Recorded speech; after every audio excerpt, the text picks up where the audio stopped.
Hey guys, we're gonna talk about some of the best tips and tricks for the beginning of your account you must know. Hey guys, this is Frostbite and this is another HR Legends video. So for today, let me explain you something.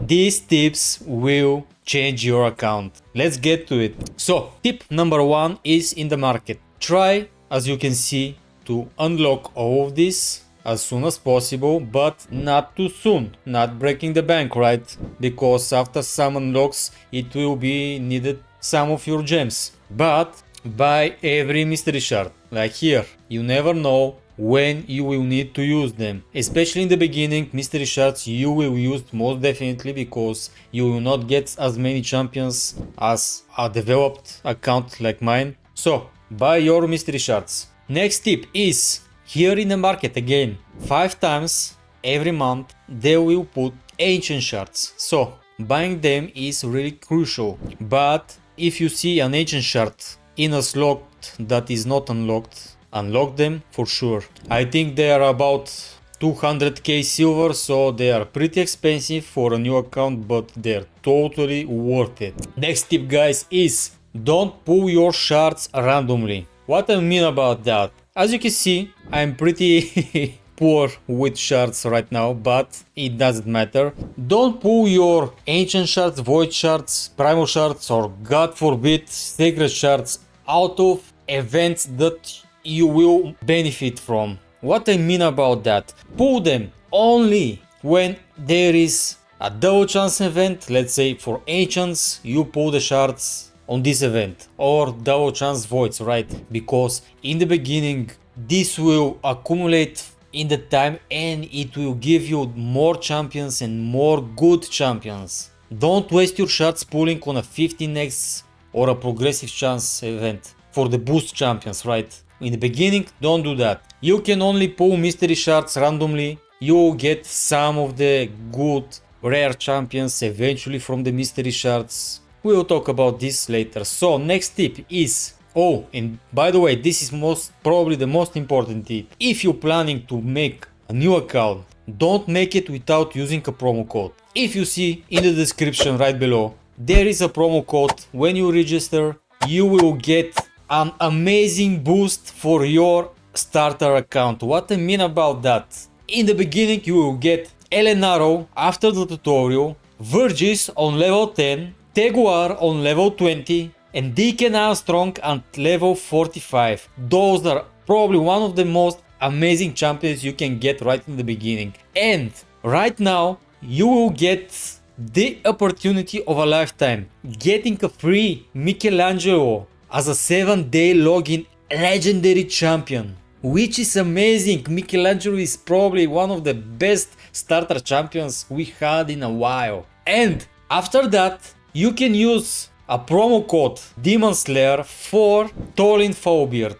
Those are 3 legendary champions you can get like in the first 7 days, which is unheard of. And you will get, as I told you, Tagoar, which is a great reviver, AoE reviver, so you got your support, you got your damage, you got everything you need. So guys, don't waste this opportunity if you're planning to make a new account. So next on the list, next tip on the list is don't feed champions that are part of a fusion. How to know which champions are that? As you can see here on Bloodhorn, there is an icon right here, a blue icon, which means it's part of a fusion. You can click this button and lock him for future use, so you cannot feed him by mistake. As well as this girl, this here, War Maiden. Again, don't feed these champions before you do the fusions, or even after that. Next tip, speaking of War Maiden, you can farm this girl and other farmable champions, which are pretty good rare champions, because let's say War Maiden after Ascension and after booking, she will have an AoE decrease defense on a 3-turn cooldown, so you can get her pretty easy from the campaign. So next tip is where to farm these champions, right? Speaking of War Maiden, in the Deadlands, here it is. The higher difficulty you manage to do, the higher chance you can get one of these champions. Another champion you can look out for, Valerie. Pretty good kit for a rare champion, so keep in mind of that. The next champion for a future fusion you can farm is in here, and this girl Diabolis. And by the way, you can use Diabolis even in arena because she has a big AoE increased speed for all allies and a turn meter of few.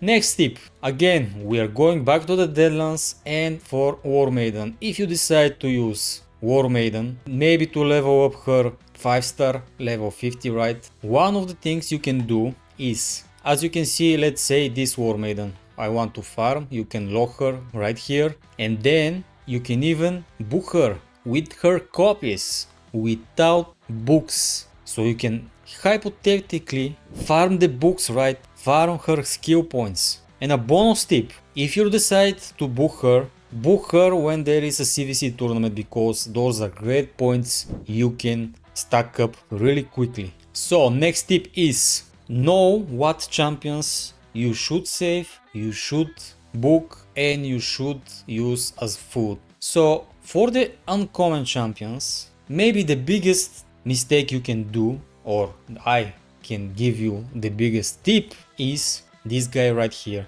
Now he's level 60 for me, but you can use him in level 50, but he's probably the most broken and most useful uncommon champion you can use because of this ability right here, and even his A2. So his A1 decreases the turn meter by 30% if this attack is critical, so you build him with highest critical you can for the beginning and with some accuracy. Then he has an enemy max HP skill. For an uncommon champion this is really rare. This guy you can use in Fire Knight in the beginning, in Spider in the beginning. Not to mention some bosses in Doom Tower, but for Doom Tower it's really early to mention that. But pretty much amazing, uncommon, versatile champion you can use. So next tip, missions guys. Do your missions as fast as possible. As soon as you get Arbiter, the better, but the first batch of 75 missions is probably the most important because after you do these 75 missions, I cannot show them right here because I already did them, but the second batch of missions, there is some sketchy missions. What I mean about that? There are missions that you will need to do some stages for potion keeps, but the good thing is if you do these 75 missions right in the beginning, in the first week of your account, all of these potion keeps will be open. So after you do this batch, you will not be time constrained with the potion missions. If you cannot manage to do them, you will lose really big time because you will need to wait for the opening. Let's say you need to do a mission for the Void Keep. Void Keep is open only on Sundays, that's one time a week. The others are open 2 times per week. So keep in mind of that. Next tip I can show you is for your affinity bonuses from Arena. So there are missions you will need to do and you will need to be mindful of upgrading, let's say this accuracy bonus to level 6, to level 5, to level 7 and 8 and 10 and etc, right? You will need to track them and be mindful when you upgrade them because it takes time of accumulating these materials right here, these arena medals, and by the time you will unlock this mission, probably you will upgrade it before that, and you will need to again farm the missions, farm the arena, and then upgrade the bonus and get the mission. So save your medals and use them only when you need them. Oh, and a bonus tip, upgrade affinity bonuses only in CVC tournaments because they give amazing points. Another tip I can show you, or the next tip, is build a good speed team. What I mean about that? The majority of the classic arena teams is speed is king. Remember that phrase, especially in raid. If you go before your enemy, you will most likely win the battle. So in the beginning, let's get rid of my champions and put some free-to-play champions, right? So most likely you will need a speed booster. There it is, one of them, but he hasn't a speed aura. So let's get a speed aura, right? Here it is. This is a free champion, so 19% speed aura, and he has a speed booster. So next thing is a debuffer. if you use my promo link, you get this guy here. And he has a speed aura as well, so if you don't have high tuned by level 45, use this guy. And he has AoE decreased defense and turn meter drop on the enemy. So this is most likely the perfect champion for you guys. And after that, use your damage dealer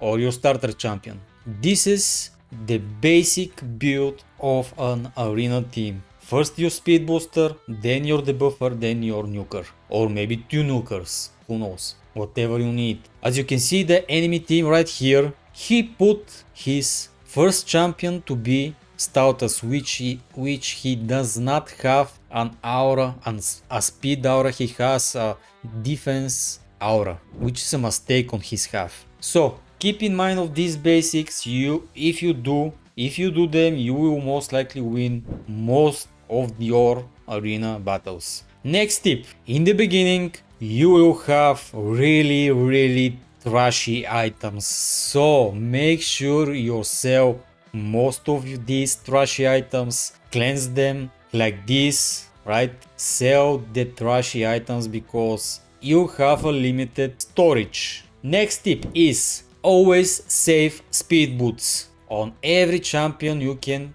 imagine. It doesn't even matter the set of the artifact, if it has speed, if it is more than 4 star, 5 star, save them because speed is king.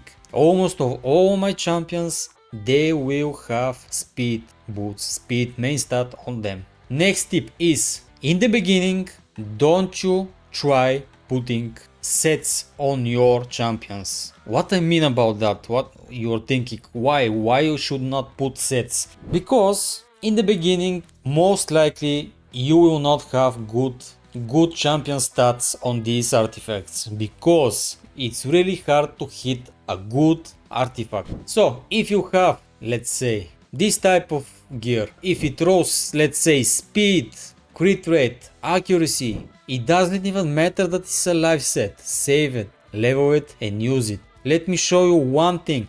Here it is, a cursed helmet, pretty bad rolls, but a 4 speed roll, right? If you manage to roll something like that, you save it. It doesn't even matter that it's not a speed set. Especially in the beginning, set bonuses are not as good as the stats. So, good stats over set bonuses, right? Next tip. Let me explain accuracy, how it works. Let's take Fane. She has an decreased defense and weaken on her A3. So, for you to put these debuffs, you will need accuracy. Every boss, every enemy has a resistant build in their kit. So, for the most dungeons, keep in mind of this ratio. If you're farming, let's say dungeon stage number 15, multiply 15 by a 10 number plus another 10. So 15 multiplied by 10 is 150 and you put 10 more. So 160 accuracy you will need to put your debuffs on the enemy. Another tip, let's explain flat stats and main stats all around. So flat stat is a speed, but speed is good, right?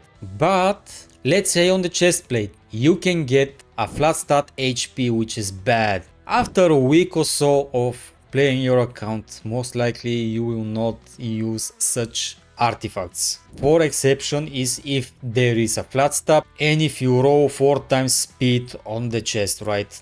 That is going to be a godlikely artifact. But if you don't do that, avoid main stat, avoid flat stats, avoid HP, attack and defense. Save the percentage ones, HP percent, attack, crit rate for gloves, crit damage for gloves again. So next tip is knowing which main stats to put in your champions. So let's say again Fane, attack champion, epic, right? When you go for her skills, you can see damage based on attack, so you will need main stat attack. Here chest plate attack, but for her gloves you can roll crit rate, or even better, you can roll crit damage gloves. So for your damage dealers, always for the gloves, prioritize crit damage, and if you can get crit rate substat on these gloves. The other main stats are respectively if it is an HP based damage dealer,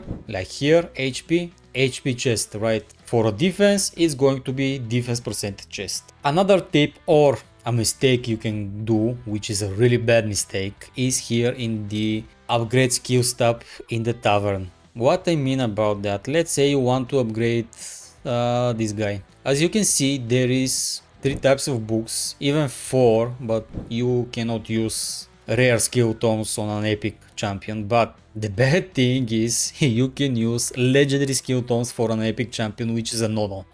You don't do that. Always, if the champion is epic, use epic skill tomes. If the champion is rare, use rare skill tomes. If it is legendary, use legendary. And if it's a mythical, use mythical, but mythicals are way beyond your opportunity for the beginning. Another tip I can show you is, again with the books, let's say you want to book Elhain. Book her to the max. What I mean about max? I mean, don't spread your books on different champions. Let's say 1 book in Elhain, 1 book in Kale, 1 book in another rare champion, which is really bad.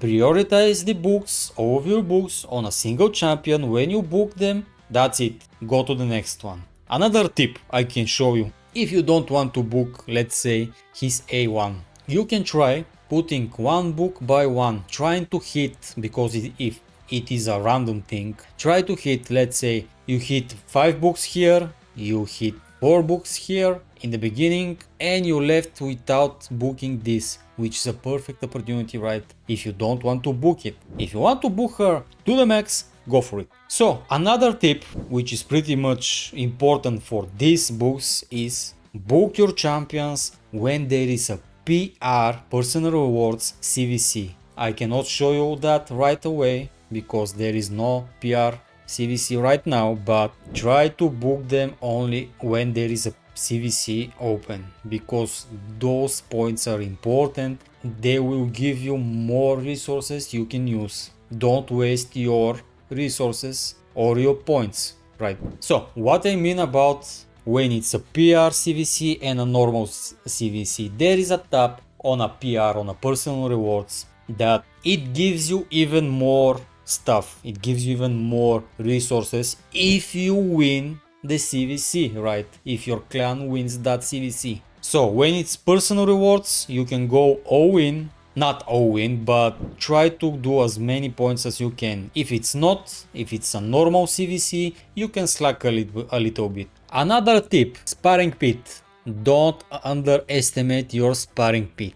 Eventually you will unlock all of this, you will upgrade all of this. It's debatable if you need to upgrade them, by the way, but I did. Always have some champions in your sparring pit, and don't put them on level 1, put them, let's say, on level 20, right? Because the higher the level, the more time it takes to level up, so you will not missing on free experience. You will not be needed to always check like 20 minutes after 20 minutes to click here, right? If these guys are like level 35s, a single level can take like 6 hours or so. Another tip, really important tip, guys, join a clan. Just join a clan here in clan offers, search for a clan, even if it's a start a clan, just do it, because without a clan you cannot do any clan boss, you cannot do any CVC, you cannot do even any